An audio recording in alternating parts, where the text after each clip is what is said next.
Saturday, May 2nd, boxing kicked off early with fights coming from Japan.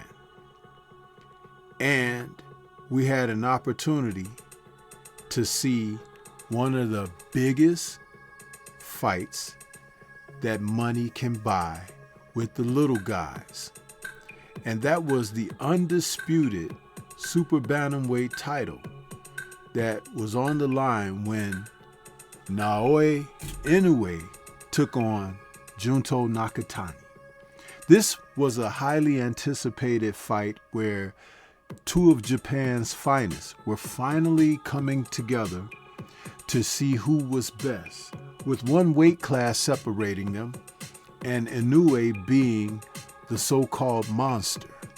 Would Junto be able to come in and dispel the monster and become the new man at Super Bantamweight? But that wasn't to be, because what we ended up seeing was the monster being the master and Junto not quite ready to take that position.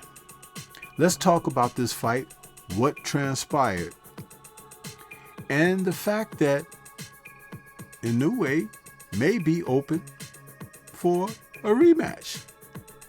Really.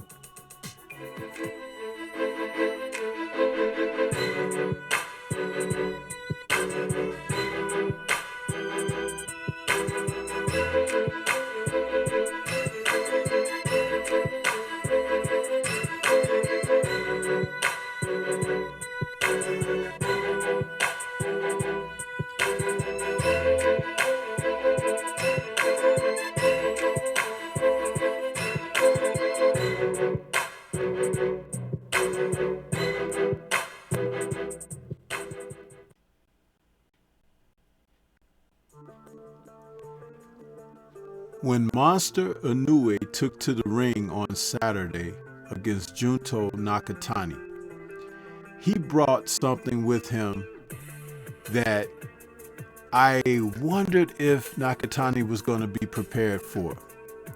And that was the reputation of being the man. You see, Junto has had success.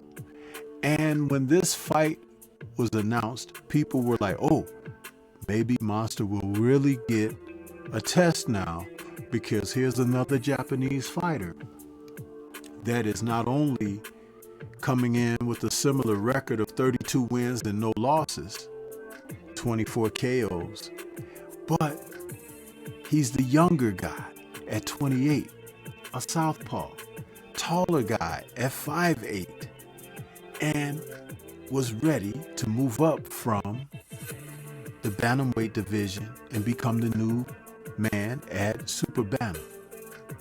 But Inoue said no. At 33, entering the bout himself with 32 wins, 27 knockouts, the monster was prepared to put on a show. The fight wasn't as action-packed as we may have hoped.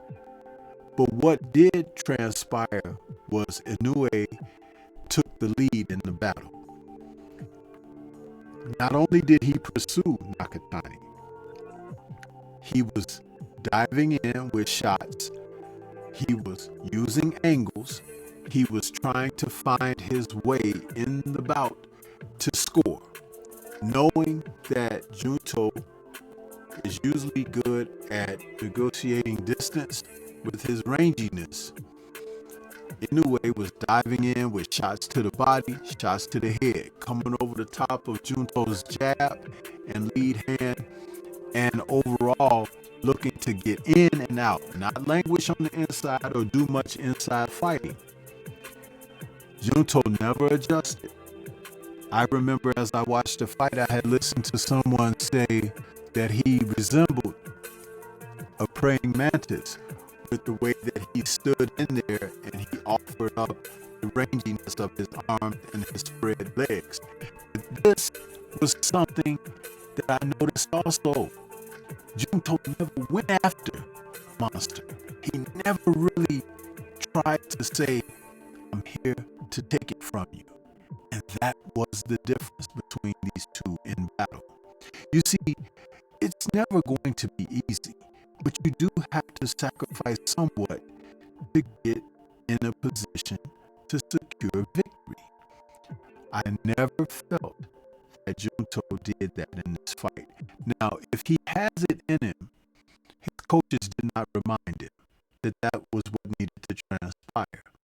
But I'm just of the belief that it's not in him because it was in Inoue to do what was necessary to secure rounds. When we observed the first 5 rounds of this fight, Junto had done little to nothing, and most of the action was led by Monster. And see, that was very telling because what it got to build toward was Junto was going to need a knockout for victory. And after the first 5 rounds, there was no way that you can look at that was being a possibility. And then came the head clash, where it opened up a terrible cut, I believe, over the left eyebrow, between the bridge of the nose and the eyebrow for Junto. After the fight, they said that he had an orbital fracture.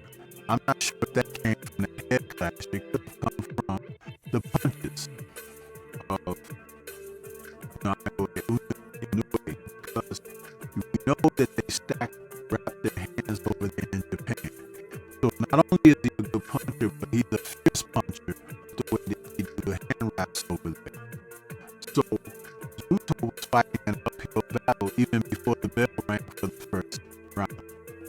But the fact that he really didn't try to go after Monster, showing too much respect, tapping gloves in moments in the fight and smiling toward one another, where Inoue ate that up because he feels like he's the father's son, the young upstart. You see, you have to be able to read the energy of these fighters. And I did that very clearly. One guy was certain and assured of himself and carried himself like he was the mafioso boss. The other guy was carrying himself like he was the mafioso boss's right-hand man. And when it's the championship on the line, that's not going to be good enough. So I want to say that after observing this fight, I don't think there's a necessity, a need, or a want and desire for a rematch between these two. Monster Inoue needs to move up again and try to challenge himself. There are other fighters who can present a different world of problems for him, and that's the direction he should go in. But overall, he dominated Junto just as he needed to do to remain the man. But what do you think? This is Stormy B. Man. Shout out to the mighty LDBC and Liberated Perspective, a third eye view of the world. For more content such as this, please like, comment, subscribe, and share. Let me know your thoughts about this matchup and how it kicked off Saturday's boxing. Peace to everyone out there, and everyone please remain safe.